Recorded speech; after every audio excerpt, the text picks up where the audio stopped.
We actually put on the first Dream Weekend with no money up front.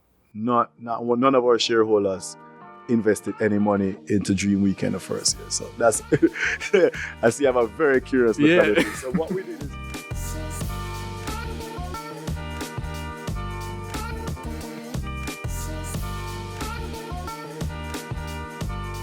all right, so welcome to another amazing episode of the Transformation Blueprint. And I'm here with Scott Dunn, who is the managing director of Dream Entertainment.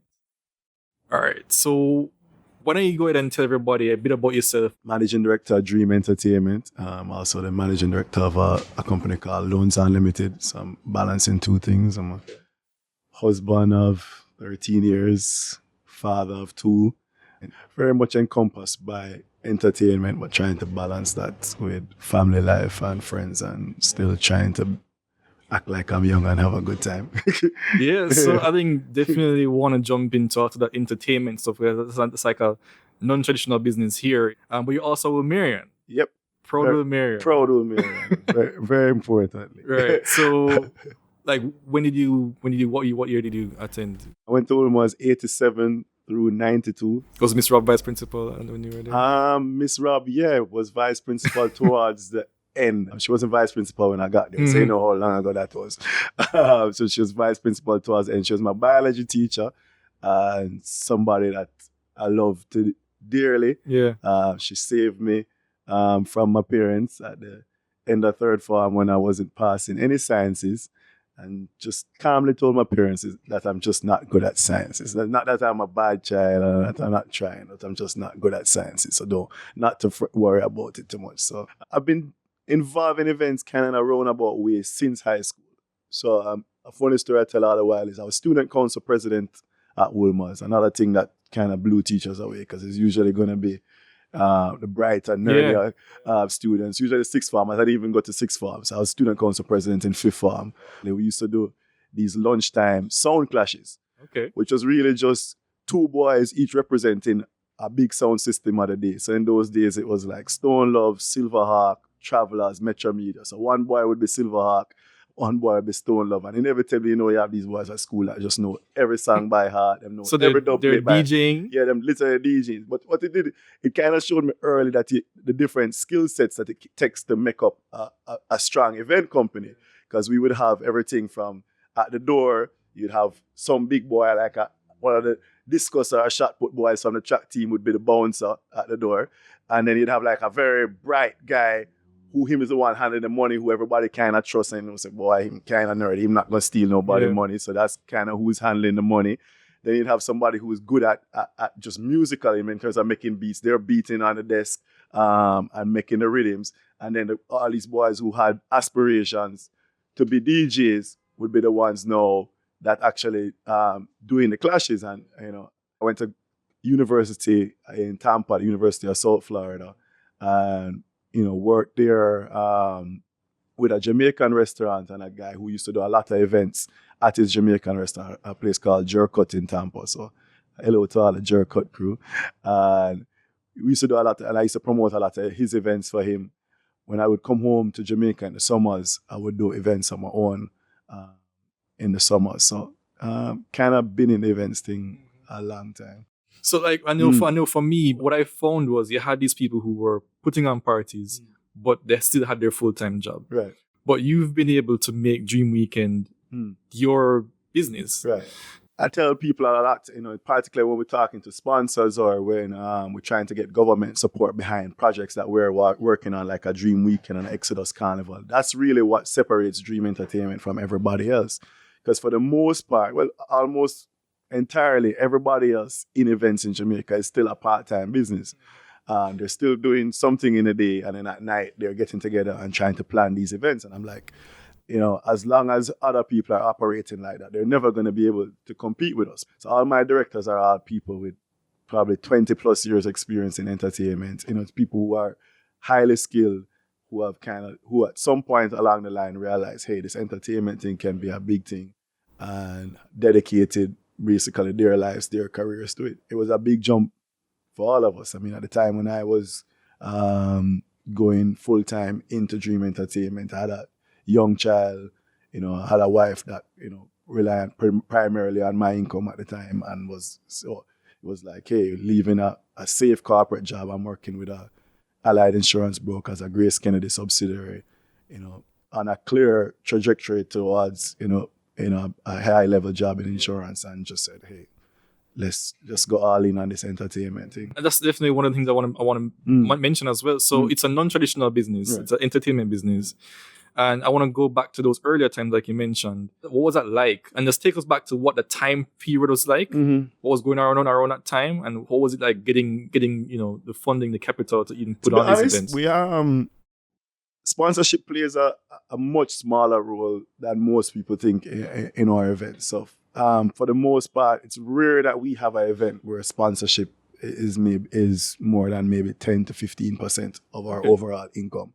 And what I've told people, particularly young promoters, 'cause that's the first thing young promoters come to you and like, yo, how are you gonna get sponsorship? I want Red Stripe to sponsor me, or I want Appleton to sponsor me. How am I gonna get this money? And I'm like, well, the first thing is, why would they sponsor you with an event that they've never heard of from a promoter with no reputation? So you really have to kind of build up a reputation first and build up credible events and be a credible promoter to really get any significant sponsorship interest. Did you have the credibility in the early days? Well, it didn't, but I said we did events with no sponsorship for years. When I started doing events, we didn't even think about going to a sponsor. At the most, you maybe go to somebody and them give you a case of beer or a case of rum. Nothing that really... Or someone consigned. Yeah, nothing that really moving the needle in terms of whether the event going to be successful. So how do you pull it off then? Your budget is the most important thing, because I say, again, young promoters are like...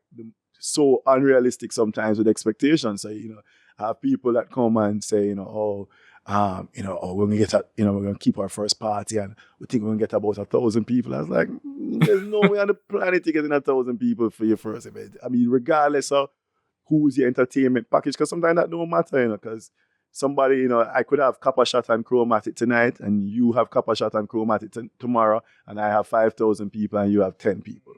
Because it's not just about the entertainment billing, it's just about the credibility of the promoters a lot of the times. I mean, big acts have come to Jamaica and nobody has been there. So are you saying do not put an event on without your own budget? If you can get corporate support, that's great. I just don't think it's likely initially, unless it's a very unique concept and something that's going to really add value to them. Most corporate sponsors, particularly the ones that are big in our space, like the liquor companies, the beverage companies, they're really looking out for a return on investment. So they're looking in terms of what kind of volumes you can move of their product. And also, the other thing is in kind of your digital footprint is a huge thing now. So, I mean, if you're going to have an event and, 5 people are going to post a picture from it, that's not helping them. They're looking, thousands of pictures posted and, millions of impressions. So it's a game that's constantly moving and constantly shifting. You find that the companies that are big in sponsorship, they change their strategies literally like every year. Like, I mean, they'll do a total about face. I mean, I've had things with events where, like I do an event, Yush, which is a 90s music party. And we've had sponsors where, one year they're like, oh, that's it. They're going after that, kind of 20s and 30s demographic, and say, okay, great, and you build up this relationship with the sponsor, and then the next year they're telling you, oh, they're going after 18 to 25 and your event is too old. And you're like, but just last year, but they shift quite quickly and they tend to be very reactive to each other. So similarly, like a Red Stripe and a Ray and Nephew kind of operate very similarly, where, sometimes when one is coasting, the other is coasting. One gets aggressive and the other gets aggressive as well. So just for the sake of your own sanity and to not have to navigate those waters, better to just have your own budget. Well, yeah, you have to. I mean, I said the reality is, at the end of the day, it's your event. And I said sponsors will change overnight. I mean, I listen, corporate partners, I listened to the interview with Marcia Forbes, and she mentioned Red Stripe, Premier League, and, she invested in so much equipment and technology because of a particular sponsor, and then they just pull the plug on it. Yeah. So the reality is, if you're going to be doing an event, you need to know how your event can sustain on its own, So why do you get sponsors? More and more we've found where sponsors add value to us is if they can add to the experience for our patron or in Carnival with our regular. And that ultimately means that we can get more out of the patron. Because I say, in most cases, like a Dream Weekend, probably 90% of our revenue is from our patrons. So rather than, I trying to move a sponsor from 10% up to 15% of revenue, it's easier for me to say, hey, you as a sponsor, let's do something together that's going to make this experience better for our patron. Right. And then it's easier for me to increase prices to the patron, because I'm saying you're getting more value at the end of the day. So you're willing to pay more for what we're giving you. But I want to take it back to your first party. What made you decide to, first of all, you came back to Jamaica. Right. You decided to do Dream Weekend. You decided to do Dream Entertainment. Right.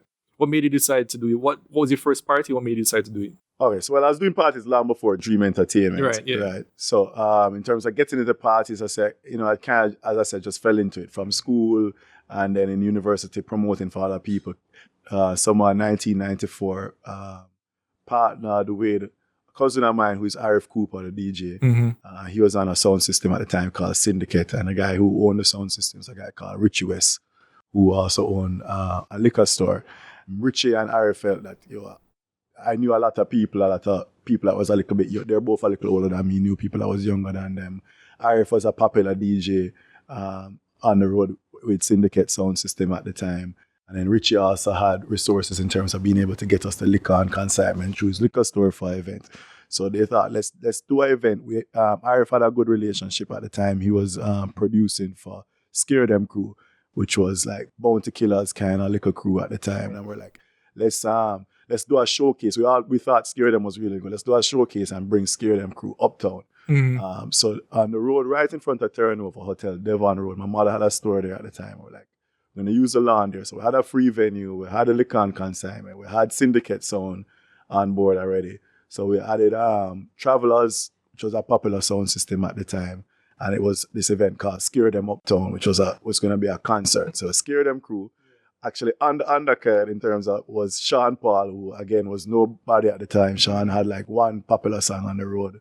Literally, it was like, we're going to do this thing. But I mean, if there was ever a baptism by fire, that was it. Because the event was supposed to be, I want to say it was a Sunday.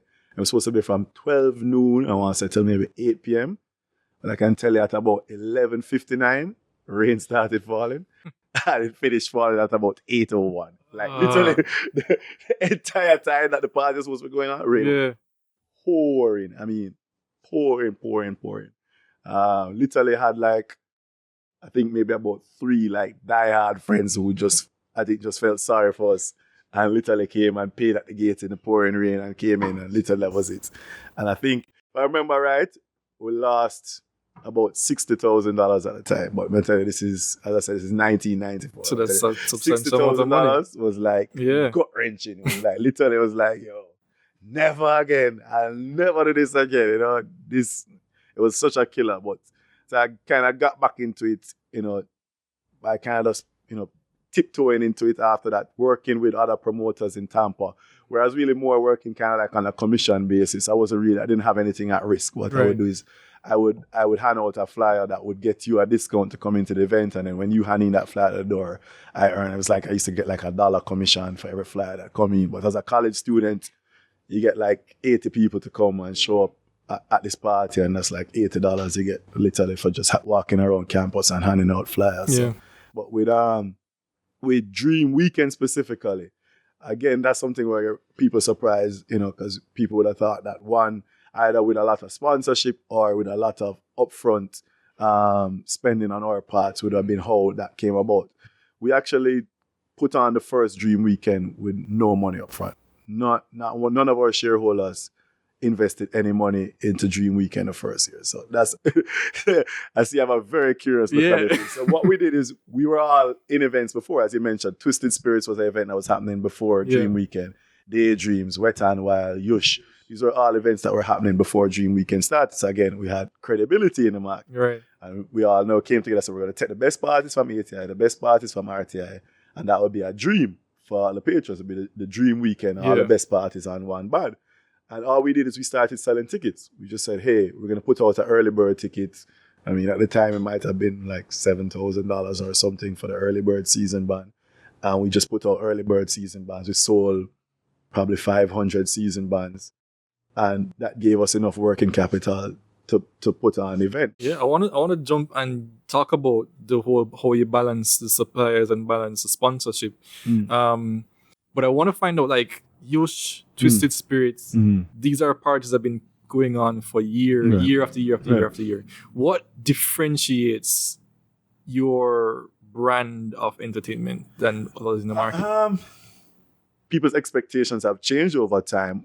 So, there's things that people now expect in events that they never used to expect. So in terms of maybe like food, if it's an event that's food inclusive, once upon a time, if you said food inclusive, if you had a little bit of pan chicken there, people would have been happy. Yeah. Now, if you say food inclusive, people is like, there better be some pasta there and some shrimp and that kind of stuff. And, people's, with liquor and even decor, those things have kind of changed over time. But I think we consciously in the industry, as some of the leaders in the industry, we do that as well, and kind of to shift and to move the bar up, and that kind of makes the barrier to entry harder for other people.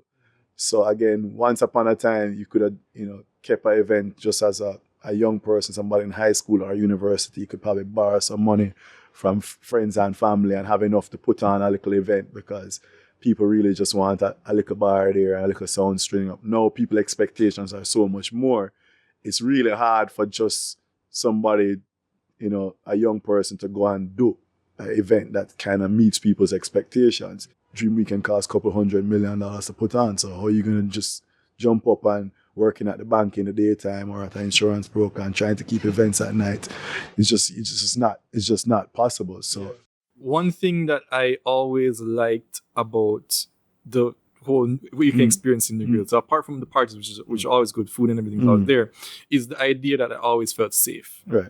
No matter if it was in the middle of the day or it was in the middle of the morning, like pitch black. Right. No matter where you go on that strip, you always feel safe.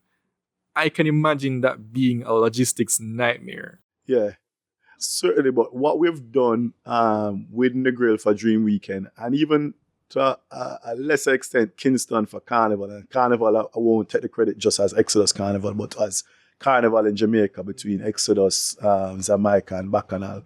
That what we look on is the entire city or the town, in the case of the grill, as our venue, as a destination. So when we plan security for Dream Weekend, we're not planning security for Cool Runnings Water Park and Wonderland and Cayenne Beach and the venues that we use. We plan security for the entire town on the grill, because we recognize if somebody travel from Amsterdam or something and come to Jamaica and they get robbed anywhere on the strip, they're not going to say that they came to Jamaica and they got robbed at the hotel. They're going to say they come to Dream Weekend. They came to Dream Weekend and they got robbed. They're not going to remember to tell their friend that they weren't at the Dream Weekend venue.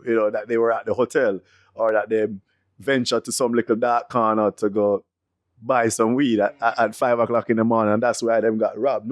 Nobody is going to tell that part of the story. They're just going to tweet, can't believe this, went to Dream Weekend, got robbed. Next thing you know, that's millions of impressions. So we really, we spend a lot of time meeting with Dream Weekend.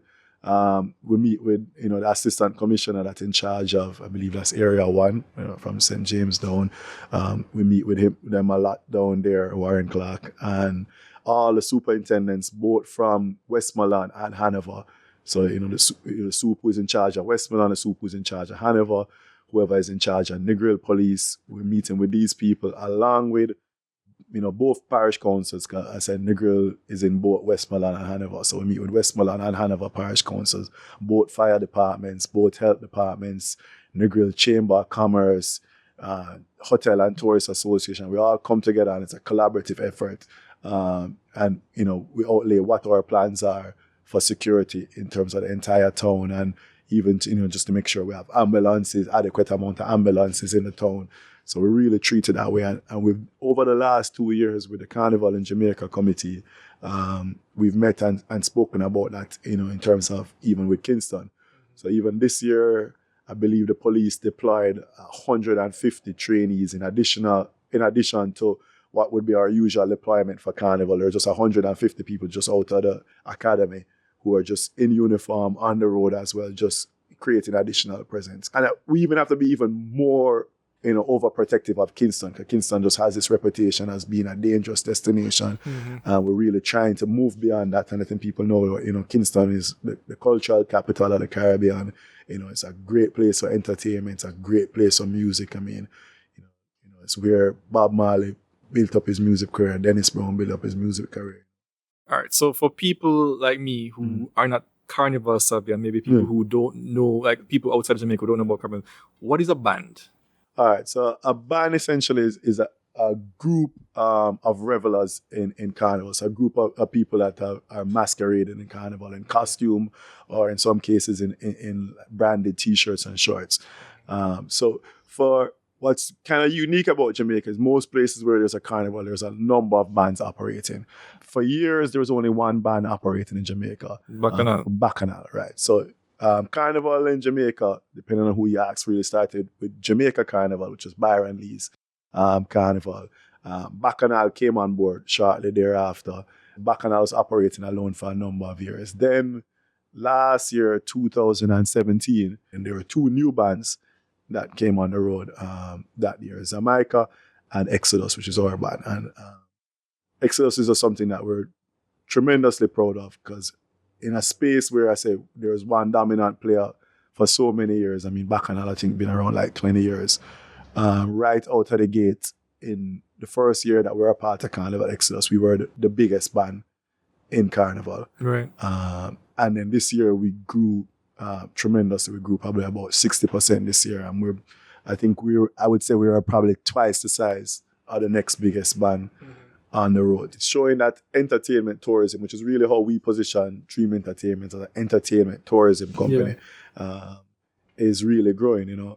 Tourist Board does a survey every 2 years at Dream Weekend, and their 2017 survey had it that the average Dream Weekend patron was spending about $340 a day. And we know that our average patron stays, probably 5 days, some a lot more. I mean, the people, particularly out of the UK and Europe, tend to stay 10 days, 10, 12 days in the grill. But you talking about even $340 a day over 5 days, and you multiply that by, conservatively, we probably have 20,000 people in the grill. Most people would estimate closer to 30,000 people. We have the economic impact of Dream Weekend in the grill being over 4 billion Jamaican dollars. And most of that is going to hotels and restaurants. Again, in the Tourist Board survey, they show that something like 55% of the money being spent in hotels, 20% in restaurants. So it's money that's legitimately being pumped into the economy. There's a lot of direct impact for government, because for all our tourists, there's the taxes on landing fees in your airplane, ticket taxes, you're paying landing fees, so there's a lot of direct impact right there. And then, not to mention, can you imagine how much money being generated in GCT if you're talking about $4 billion? I mean, the hotel rooms alone is 10% GCT on hotel rooms. So if you're saying 50% of 4 billion times 10% is a lot of money. Yeah. A lot of money. I think that's probably $200 million just in GCT on hotel rooms. Sponsorship to me is still about emotional connection. And I think that's what a lot of brand managers and sponsorship managers miss now, is how important that emotional connection is. So when somebody comes to Dream Weekend and say this is the best time they've had in their life, or somebody comes to Xodus Carnival and say this is the best time they've had in their life, what's the value of having your brand be a part of that, associated with that experience? So whether consciously or unconsciously, they're going to remember that. If they're drinking Appleton and Ting that entire week of Dream Weekend, somewhere, somehow, that's going to connect in their mind that best week they had of their life, they were drinking Appleton and Ting. People not going to forget that. So, I said, whether it's a conscious or a subconscious decision, someone might just find themselves in the supermarket aisle and see that bottle of Ting, and them just get a little smile just come up on it. And you don't even know why you're smiling. But there's just this positive memory that's kind of imprinted in your brain. I say, it's amazing. And I think that's really where the value that we can add to any brand, we're giving somebody that emotional connection to your brand. I don't think There's no ad that you can, no amount of billboards and TV ads and radio ads you're gonna do. You can spend hundreds of millions of dollars, stuff. You're not gonna get that emotional connection. Nobody watches a TV ad and feels like, loyal to a brand from seeing a TV ad or seeing a billboard. There's something about having an experience and a connection with a brand within an event that you can't mirror that in any way. So that's my pitch, sponsors. Come on board. Get that emotional connection. Yeah. I want to get technical for me. Can we get technical and tactical for a bit? All right. So first of all, before that, there's an article in the Observer, and it had mentioned we have a different approach to marketing and to the event planning business. We knew the growth and sustainability would come from outside Jamaica, and we focused on that from early. Yeah. Can you break down what that means? The reality is, our economy is improving a little bit now, but for the most part, our economy has been very weak over the last, whatever, a zillion years, or however long it's been. Yeah. I'm not an economist, but as long as I can remember, and I'm 41 years old, our economy hasn't been very good. One of the big things that honestly happened in the Grill with Dream weekend is that the hotel rates kept going up and going up like exponentially year on year. So we picked up on the point that for somebody to come to Dream Weekend, realistically, it takes a lot of money. We saw where things are shifting, both that whether to what extent locals could afford the event, as well as the age as well. In the early days of ATI and RTI, and even the first couple of years of Dream Weekend, was predominantly a college age crowd. There's a lot of people 18 to 23, 24 that were at the event. Now it's shifted significantly. Our biggest demographic is 25 to 34. Our second biggest is 35 to 44. So realistically, now our demographic is predominantly young professional people who plan around Dream Weekend and plan that as their vacation for the year. So, the parallel I make is similarly how somebody, people say, people hear about people taking loans to go to Dream or, putting it on them credit card. They seem so irresponsible. I'm like, what's the difference when you're taking your kids to Disney World or something? What's different about you going on vacation to Disney World or you going on vacation to Dream Weekend? It's more than a party. What you actually spend on the party, as I say, is not the big chunk of your budget for the week. And plus the experience is something that you're going to remember for probably the rest of your life. Exactly. So it's not unique to us, to our culture. It's not like Jamaican people are acting. People go to big festivals all around the world, and it's similar. Like people take loans, people put it on their credit card, or people save up for it months in advance, years in advance. Because I say it's professional people who book their vacation off a year and have them know that Dream is this. And people asking us for the dates for 2019 already. So are you saying that in the earlier years you were targeting, because of the economy, an international crowd before? Well, I say initially we would have been locals initially because we didn't see beyond that. We didn't realize where it could go. I say initially, again, with our tourist board surveys, if you looked on our thing, it was predominantly diaspora people. It was probably what they would call non-resident Jamaicans. Right. So it's somebody that would identify themselves as a Jamaican, but live in Miami or live in New York or live in London. Most of the tourists we get now don't identify themselves as non-resident. They're just straight international. So it's just, it's kind of just spread where you as a Jamaican have told your friend who not Jamaican, and they've told somebody else, and they told somebody else, and now the person who's coming has no connection to Jamaica whatsoever. They don't have one friend in Jamaica. They don't know anybody in Jamaica. They know very little about Jamaica. All right. So over the years, you've built up a wealth of experience in marketing your event. And as one thing I'm very curious about is marketing anything in Jamaica to Jamaicans. Right. So what are some of the lessons that you've learned over the years that you could prescribe to someone trying to make an event possible, make something happen? It's very dynamic and it's always shifting. So you can't let me tell you something today and 20 years you're thinking you're going to use that same strategy, because how I marketed an event in 1994 when I did that Scare Them Uptown event versus how I market an event now is very different. There was no such thing as social media. Now, I see events like one of our partners in Dream, Philip Palmer, PP, is involved in Sun Nation. Sun Nation have a breakfast party over Carnival season, which is one of the biggest events over Carnival season. And I don't think Sun Nation have a radio ad or a flyer. Right. It's all digital. It's all on social media. So I think now, I would say social media is the biggest platform, and it's a blessing to somebody who's young and who doesn't have a big budget, because you can advertise an event or you can market an event with no money. Mm-hmm. I mean, literally that was impossible 20 years ago. So if you're a rookie coming in the game now and you want to do an event, and you said, okay, eyes on the prize, social media is where I'm going to go. Yeah. Without should they align themselves with someone who has credibility, or how do they then build that credibility themselves?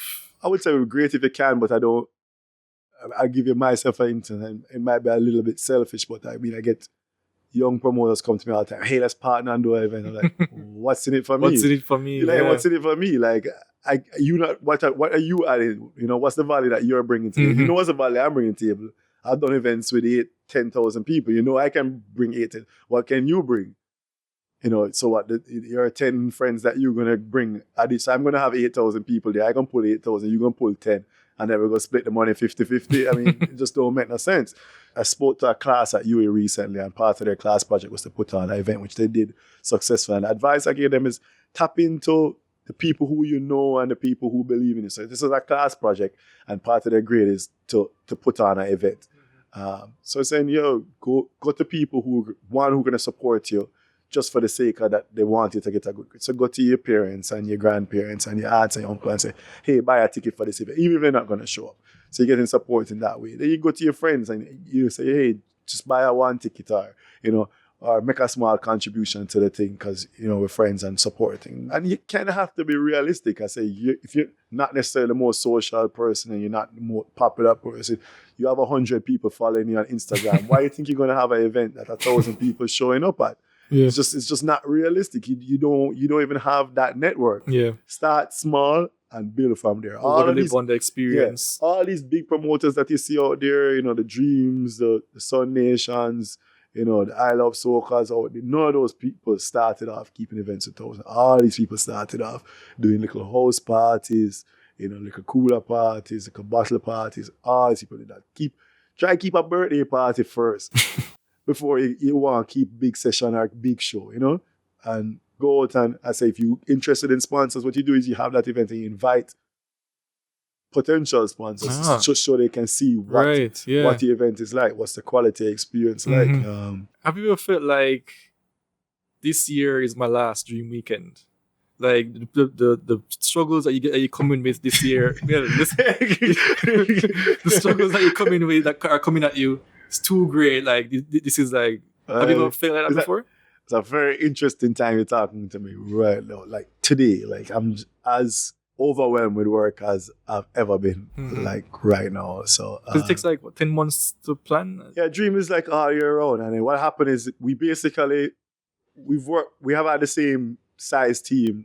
We really moving from Dream Weekend and now taking on Xodus Carnival. Xodus is basically, as a project, is basically the same size project as Dream Weekend. So we basically doubled our workload with essentially the same team, which I say is 6 of us full time and 1 part time. 2 huge projects. A number of corporate clients that we work with, that we're balancing in between. We have some smaller events. We have Blue Weekend coming up in June, and in October, which is a smaller, more niche type event. But they also take very similar amount of time to plan. That's the funny thing with events. Sometimes a small event take as much time to plan as a Dream Weekend. So, and that's business in general. So a big idea take the same amount of time sometimes as a small idea. So a lot of people advise you just might as well reach for the stars, go after the big ideas, go after the big projects, the opportunities to do really huge things, because all of them take a lot of work. But right now it's really, we're kind of overloaded. We're also planning Dream Weekend cruise. Should set sail March 10th to 15th next year, which is a a 5 night cruise out of Florida, going to Nassau and Montego Bay and back to Florida, and basically recreating Dream Weekend on the cruise ship and at our 2 destinations in Nassau and Montego Bay. Crazy. So it's a huge project, and we honestly should have launched probably 2 months ago, and we're like here just trying, like pushing to try and launch. Maybe hopefully within another 2 weeks or so, we get that off the ground, launch and go to pre-sale and start selling rooms on the cruise ship for that event. But I say again, the cruise is similar size project again to a Dream Weekend and an Exodus, but something that's totally new territory for us. So Exodus was new territory in terms that we hadn't been in the carnival space, but there was things that are very similar to other events, but there was new elements like costumes, which we knew nothing about, and how to manage that process. Now the cruise is just something just totally different, just negotiating with the cruise ship in terms of how we handle bookings and fulfillment and all that, and working with a lot of third-party suppliers. So we have a consultant that we're working with overall on the cruise, and then somebody who's going to deal with our fulfillment side, so handling call center and emails and that kind of stuff. Of a marketing company out of Florida that we're working with. So a lot of third parties, a lot of people who are new to us. Yeah. So I mean, honestly, like right now if you email me, like that's the worst way to reach me. I literally have like over 200 unopened emails and just not sure when I get. If you don't pick up the phone and call me and say, "Hey, you sent me an email, can I respond to it?" I don't know when I get into it. And I go to bed some nights with 30 WhatsApp messages that I haven't responded to just because I'm just maxed out and just need to just go to sleep and just can't do anything more today. So I mean, get through it eventually. Part of my process is I wouldn't say I'm the best delegator. I think I'm more of a leader than a manager. So I'm kind of good at leading from the front and going to the front and trying to do a lot myself. And in that way, showing my team, say, hey, look, I'm doing a lot. So, I expect you to do a lot as well. And that's worked to a certain extent. But I think the business has kind of grown to a point where I kind of need to develop better management skills and learn to delegate better. But things I kind of like things done in a certain way, and inevitably, only you can do something exactly the way you love it. So not because somebody does it different, it means it's wrong. Right. They don't need to necessarily get there in the same way I get there. They just need to get to the finishing point and get there effectively. One of the things we're doing is that we're launching a formal internship program very soon, which we're hoping to bring on a lot of young people, and hopefully not expecting people to come and be stars on day one, but hopefully, we'll develop them over time. And so we maybe start with as much as 10 people. And, hopefully from that, maybe we can find even 3 or 4 great people that we can keep on over time and really try and develop our team and grow our team. So it's hard to balance everything. A lot of us are involved in a lot of government projects. I mean, Kamal chairs almost every board that is relevant to entertainment and tourism in government right now. I sit on a number of them. So we're really stretched very thin. So what keeps you guys going when like this overwhelm occurs? What keeps you guys going? I mean, knowing that we've already put something out there and knowing that we have to get it right is a big part of it. That we're hyper competitive in the sense that we don't want anybody to say anything bad about us, and we want to win. We always want to win. Whether we're playing alone, we're trying to beat ourselves. Like I said, we're not winning is huge. It's all very competitive. A lot of guys, it's from athletic and sporting backgrounds, and maybe that's part of it. But we're all there, always wanting to win. Like we never. I mean, again, knock on wood, we've done that. I can't think of anything that we've gone after, anything that we've had any competition of that we haven't come out on top. I mean, most of us were, from the Dream Weekend versus ATI days, now in the carnival space, literally everything that we put out. There's no time you're going to hear anybody involved in Dream have an event and somebody competing against us and that person win the night or win that day. We're really always very aggressive and always trying to come out on top. Yeah. So what is your ultimate vision in business? Like, where are you heading? For Dream Entertainment, it's really about building out more similar products. Right now we have two big, for want of a better word, festivals with Dream Weekend and Xodus Carnival. With the cruise that will make a third huge event, because this cruise is going to be 3,500, 4,000 people. It's a huge cruise ship. So it's a huge event. So there'll be three big events. And what we see ourselves is just building out more big events, because we really see Jamaica as, again, entertainment, tourism, Mecca. We see Jamaica can be a Las Vegas, Jamaica can be a Ibiza, South Beach, somewhere where people travel all around the world knowing that this is somewhere I can go to be entertained. I really don't think there's any reason that Jamaica can't have 12 festivals the size of Dream Weekend for the year. There's no reason why even a Dream Weekend itself can't just replicate itself throughout the summer. So why, rather than Dream Weekend being 1 week of the summer, why is Dream Weekend not every week of the summer? And just so every week you just bring in another 20,000 tourists and then come and then do this for the week. And then similar to how spring break works in big destinations in a Cancun, where it's just every week is a fresh set of spring breakers coming over the course of the month of March or something. I think we can do that even with one product. Even as a Dream Weekend, we can literally do that every week for the summer. If we play our cards right, or as I build out similar products, the length and breadth of Jamaica. There's nothing about Dream Weekend why it can't be done in Barbados or Trinidad or the Bahamas or Miami or, New Jersey. It can be done anywhere. So that's really where we see that we can build out. It's endless, and we see it. I mean, we've spoken to people in the industry, like Insomnia Events, who they do EDC in Vegas, which is like 150,000 people a day over 3 days, I think. And they do big festivals all around the world. Talk to people like the Ultra Music Festival people. They do that in numerous cities all around the world. And we see where we can replicate stuff like that. Again, Exodus, we can do Xodus Carnival and other big carnival. Exodus can go to Trinidad, Exodus can go to Barbados, Exodus can go to Toronto, to Cayman, whatever. So we're constantly looking, constantly making new partners, new friends in other territories, and looking at opportunities. I can see the vision, and I'm hoping it works out. It's you're right. It is huge, because wherever you're going, say you're going to do a bit party in Vegas, you're bringing Jamaican music there as well, which has several knock-on effects on top of that as well. Even the overall potential for Carnival. If you look at us versus Trinidad and saying that Trinidad being the mecca for Carnival in this form, in terms of like a soca music carnival, we have so many advantages. One, as a brand, Jamaica is 10 times the brand that Trinidad is, and that's no offense to my Trinidad friends, but most places in the world you travel to, and if you ask if they've ever heard of Trinidad, people wouldn't have heard of it. But just about anywhere in the globe, people have heard of Jamaica. Right. So right there, you're ahead of the game, that we have a stronger brand.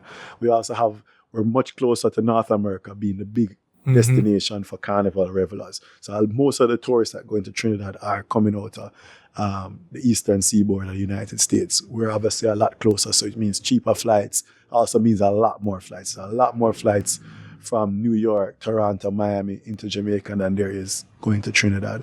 And then we also have a lot more hotel rooms. Trinidad, literally, there's 2 big hotels in Port of Spain. We have so many hotels and more coming on stream. So you have to remember that the Sandals Group is building a new hotel now. Hendrickson family is renovating what was Hilton/Wyndham. There's a ton of Airbnb rooms now. I think they're saying now that even you look at somewhere like Trenchtown have probably more Airbnb rooms per capita than almost anywhere in the world. So, we have so much to offer. And then our infrastructure in terms of roads that we have, the road parade on are wider than the roads in Trinidad. So there's so much more room for growth. So I really, honestly, I see in 5 to 10 years, I think Carnival in Jamaica will be bigger than Trinidad. And it seems almost blasphemous to say it to anybody that's a diehard soca person or a lover of Trinidad Carnival, but I honestly believe that we're gonna get there. How can people connect with you on social media, find out more about Dream Weekend, Dream Entertainment, your company? Our pages are Dream Events JA on Instagram and Xodus Carnival and Dream Weekend Cruise. So those are our 3 pages on Instagram. And then all of those would also have links back to our Facebook and Twitter. We have, as I said, it's JamaicaDreamWeekend.com is our website. DreamWeekendCruise.com and Xodus Carnival. Exodus is Xodus Carnival. No E in this Exodus. What books have been very impactful for you that you'd want to recommend? There's one that really that stands out. It's called 4 Hour Work Week. It's a book that book changed my life. A book that changed my life. Honestly, read that book on vacation from work and came back from vacation and resigned from my job at Allied Insurance Brokers just from reading that book one time. To be honest, I think it's a book that you need to read over and over because I think a lot of the traps that book talks about, I'm back in those traps again. So it's a book that you have to constantly, I think you should read that book at least once a year. Yeah. But it the book really tells you a lot about just, how to kind of focus on the big things. Talk about 80-20 rule that sometimes what you put in 80% of the effort in is really only giving you 20% of value and vice versa. And, it also teaches you a lot about how to delegate and, how to things that can be technology driven and that you can automate, that you should go ahead and do those things. So, one of the things that we've just done recently, it would just seem like a night. Our phone rings off the hook at the Dream office. And just recently, we've actually forwarded our phone to another company, basically virtual assistants, which I said is something Tim Ferriss speaks a lot of. Yeah.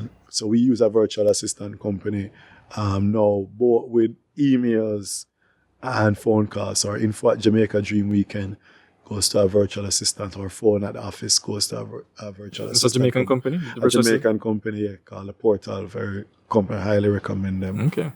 I find if I'm to answer emails as I get them, I won't do anything else for the day other than emails. And I already, so I know like Tim Ferriss, he has a thing where he has automated that he only answers emails between this time and this time. And his voice says, don't only leave a message if it's an emergency, Otherwise, call this number or send an email to this, I think a lot of that you can filter out a lot of the junk in life. And sometimes you also have to learn to say no. That's something I'm not good at, kind of trying. A lot of people call me for advice or want help with stuff and trying to be nice and help everybody. But there's sometimes you have to know when there's just enough on your plate already.